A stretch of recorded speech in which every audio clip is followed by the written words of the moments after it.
Today we will be reading Chapter 5 of Frindle. Chapter 5, The Report. By lunchtime the next day, Nick had a bad feeling in the pit of his stomach. 7th period was coming. He was going to have to stand up in front of Mrs. Granger's class. The eyes of everyone in the class would be glued to his face, and Mrs. Granger's eyes would be cranked up to maximum punch power. He looked over his notes again and again. The first English dictionary, the growth of the English language, William Shakespeare, words from French and German, new words, old words, new inventions, Anglo-Saxon words, Latin and Greek words, American English. It all became a big jumble in his mind. And his grand plan from the night before? In the harsh fluorescent light of the school day, it seemed impossible. What is it with the clocks in school? When you're planning to go to the carnival after school, the clocks in every class practically run backward, and the school day lasts for about 3 weeks. But if you have to go to the barber or go shopping for clothes after school, zip, the whole day is over before you can blink. And today, after lunch, periods 5 and 6 went by in 2 ticks.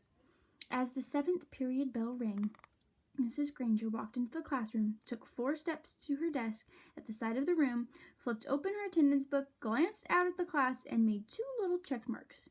Then, looking up at Nick, she said, "I think we have a little report to begin our class today. Nicholas?"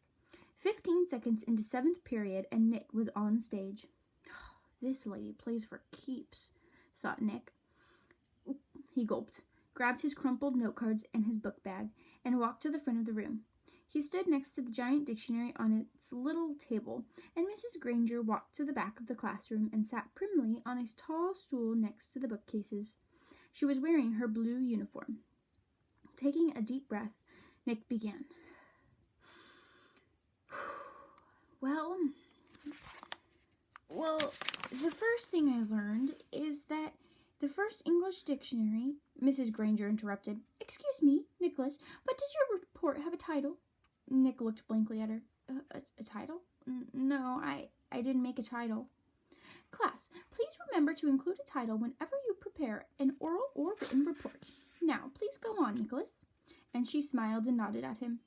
Nick began again, looking right at Mrs. Granger. He said, "The dictionary." A couple of kids thought that was funny, but Nick played it straight and just kept talking. "A lot of people think that the first dictionary was put together in the 1700s by a man named Samuel Johnson. He lived in London, England. He was real smart, and he wrote a lot of books, and he wanted all the other smart people to have a good dictionary to use, so he made one. But there were other dictionaries before his. The thing that was different about Johnson's dictionary was its size, first of all. He had over 43,000 words in it. The class made a bunch of noise at this big number. "Ooh, wow," and stuff like that. And Nick lost his concentration. He glanced up at Mrs. Granger, expecting to see those eyes drilling a hole in him. But they weren't. They were almost friendly, in a teachery kind of way. She shushed the class and said, "Go on, Nicholas. That's a fine beginning." Nick almost smiled, but he saw all the kids staring at him, so he gripped his note cards even tighter and jumped back in. The other thing that Samuel Johnson did that was special was to choose the words he thought were most important, and then give lots of examples showing how the words got used by people. For example, he showed how the word tape could be used in 113 different ways. Nick's report went on smoothly for 12 minutes. Nick was surprised at how easy it was to stand there and talk about this stuff. At the end of the first 5 minutes, Mrs. Granger had to stop Nick again to say, "Class, it is not good manners to yawn out loud or to put your heads down on your desk when someone is giving an oral report. No one in the class cared one little bit about the report, except Mrs. Granger. Every time Nick glanced up, she was smiling, and her eyes were not the least bit icy or sharp. She was eating this stuff up, listening and nodding, and every once in a while she would say, 'Very good point,' or 'Yes, that's exactly right.' But the next time Nick looked up, he saw Mrs. Granger sneaking a look at her watch. 18 minutes gone. Maybe his idea was going to work after all. Time for phase 2. Reaching into his book bag, Nick pulled out the red dictionary he had brought from home, the one most of the kids had, the one Mrs. Granger said they should use. Nick said, "This is the dictionary that I use at home for my vocabulary work," and I opened it up last night to the very front, and right there I found out a lot about how the dictionary was made, right in this book. So I thought some of the ideas would be good as part of my report. It says here, Nicholas. Nick looked up. Mrs. Granger got off her tall stool, and its wooden legs made a screech on the linoleum. Heads snapped to attention, and the class was alert again. Mrs. Granger smiled, raised her eyebrows, and pointed at her watch. Nicholas, I think the class should read that at home themselves. Now, John's hand was up in the air, and as at Mrs. Granger's nod, he said, But I don't have that dictionary at home, Mrs. Granger. I have the blue one. And several other kids immediately said, Me too. Mrs. Granger tried not to show that she was annoyed. Very well, Nick, but it shouldn't take too long. We have other things to do today. Nick kept his eyes open wide and nodded, adjusted his glasses on his nose, and began to read. Without question, this modern American dictionary is one of the most surprisingly complex and profound documents ever to be created, for it embodies unparalleled etymological detail, reflecting not only superb lexicographic scholarship, but also the dreams and speech and imaginative talents of many millions of people over thousands of years, for every person who has ever spoken or written in English has had a hand in its making. It was a long article, and the kids were bored to death, but no one looked bored at all. Every kid in the room knew now that the period was more than half over, and that Nick's report wasn't just a report, it was one of the greatest time wasters he had ever invented. Mrs. Granger knew it too. She had edged around from the back of the room to the side near the windows. Nick glanced up at her now and then as he read, and each time, Mrs. Granger's eyes clicked up to a new power level.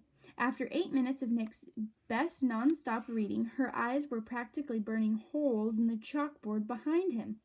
There were only 10 minutes left in 7th period. When he took a breath to start a new paragraph, Mrs. Granger cut him off. That's a fine place to stop, Nicholas. Class, let's all give him a round of applause for his report. The applause didn't last long.